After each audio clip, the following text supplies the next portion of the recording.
Di bawah pemerintahan kakaknya, Richard menunjukkan loyalitas penuh dan diberi gelar Duke of Gloucester.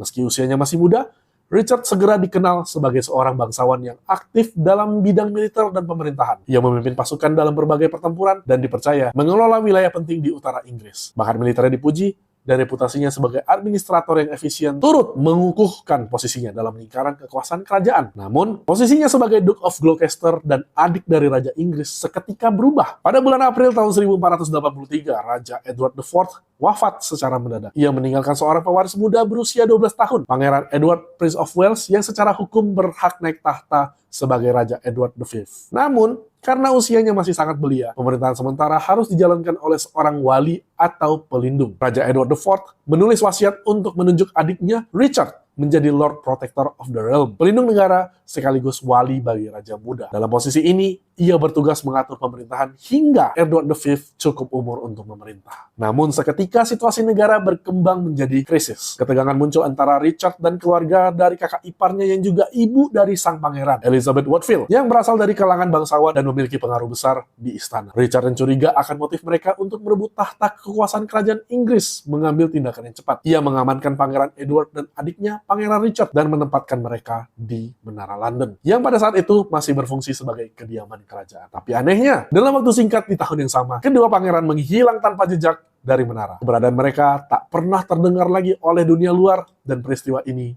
menjadi salah satu misteri paling kelam dalam sejarah kerajaan Inggris, yang kemudian diberi nama The Prince in the Tower.